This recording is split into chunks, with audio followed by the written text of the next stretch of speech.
No mai, haere mai. Welcome to the Maxim Institute podcast. My name is Jason, and I'm the Communications Manager at Maxim Institute. This is our weekly short-form podcast. These podcasts are released in tandem with our weekly column and are a chance for you to hear in depth from the column's author about some of the thinking that went into producing their final piece. Right, hello. We're talking today with Communications Manager Jason Heale. Jason, welcome. Hey, thanks for having me, Marcus. Talk to me, Jason. That's not an invitation. That was just the title of your piece. But also, talk to me. I'm just going to sit here and say nothing now. That's right. Put you on the spot. So last Thursday was a big day for protests at Parliament. You know, so we've got the election coming up, but it's also a time to make voices heard in other ways. What happened last Thursday? Yeah, there was a lot happening. I think you'd be, the way it was covered, you'd be forgiven for not realising that there were at least 4 protests going on at Parliament down in Wellington last Thursday.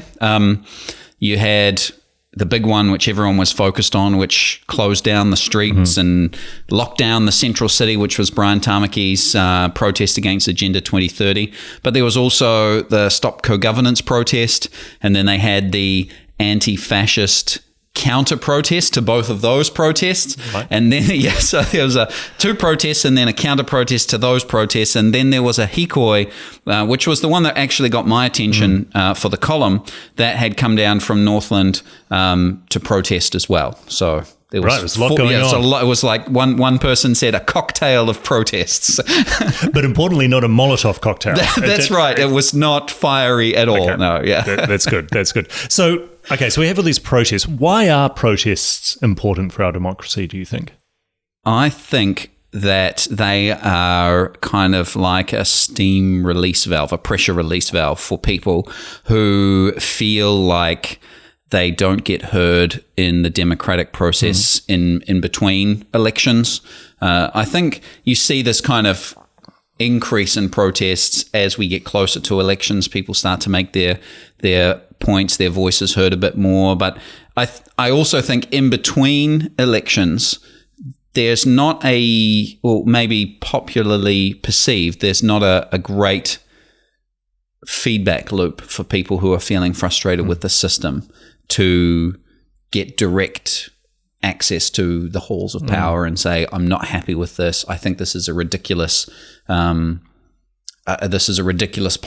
I think you should change this. This is really impacting me day to day. So I think if that frustration isn't allowed to release itself in some way, it could turn far more sinister than people walking down the street holding signs and yelling, stop co-governance or anti-Agenda 2030 or stop fascism or whatever it is that they want to protest. So I think it is important. It's a pressure release. So how should those in power or politicians react to protests, particularly ones they don't agree with?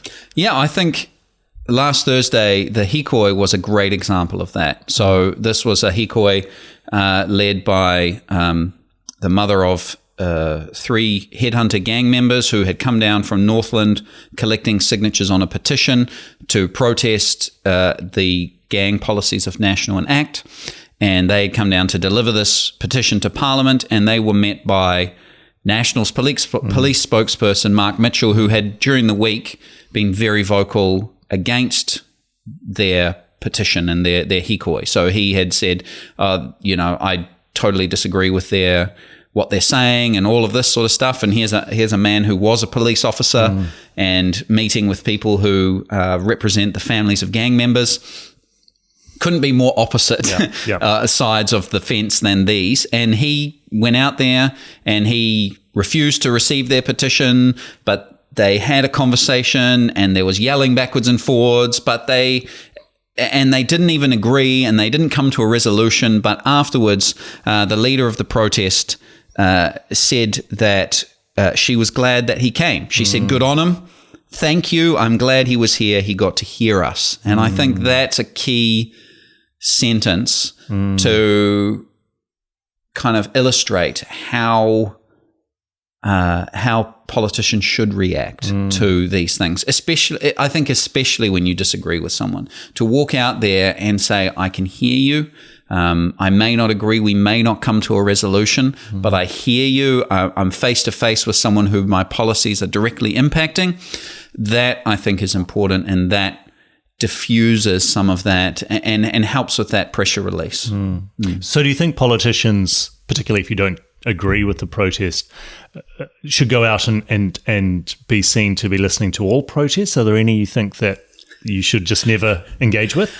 I think that because the protests are such a key part of the people's voice, right, and allowing this pressure to be released, I think that you should go out and speak to them as often as you can. I think if you're not at Parliament that day, or it's not something that concerns you, you're not a party leader, you're not a spokesperson or a minister, you don't necessarily have to. But I think back to the protest that was in everyone's minds last Thursday was the Occupied protest from 2022. And I think back over 24 days, how many politicians who were in the House went out to speak to those people. Yeah, zero, exactly. None of them. And who did? Winston Peters, who's back over 5% in this election, could get back into Parliament. Yeah, I mean, I think, we were talking before, the enduring image of that is the politicians on the balcony looking out at the protests. They didn't get heard. They didn't get met by anyone. They got scorned. They got ridiculed. They got called all sorts of names from inside the House by people who didn't have the courage to go out and talk to them. It seemed that bizarre idea that merely going to meet with protesters or listening to them validates them or somehow puts you on their side. Which is so fascinating because, like, on Thursday when Mark Mitchell went out, clearly there was no resolution. Clearly he was not validating them or saying, yes, I agree with you, or I'm going to change my policies. He went out, he heard, they argued, they went their separate ways without a resolution, but definitely heard each other. And I think that's, I just don't understand that logic where you go out to meet with someone, you are validating their views. You're not. You're going out to maybe argue with them, maybe have a heated debate, but not to validate. Yeah. Well, hopefully that's a sign that we have all learned from last year. Yes. And that going forward with these protests won't have to be so divisive because they'll be far more able to be a pressure release. Yeah. Yeah. Well, let's hope so. Let's hope so, yeah. Jason, mate, thank you very much. Thanks, Marcus. Cheers. It is easy to get caught up in the idea that being right is the most important thing. We're constantly bombarded with messages that tell us what to think and who to believe, and it can be challenging to remember that dialogue with those we disagree with is just as vital to the health of our society. Last Thursday, as Brian Tamaki and his protest against Agenda 2030 arrived in Wellington, people's minds drifted back to the 3-week-long occupation of Parliament in 2022. The police closed inner-city streets. There was a palpable sense of fear in the air. Given how the day was covered by the media, you would be excused for not realising that at least 4 separate groups were converging on Parliament that day.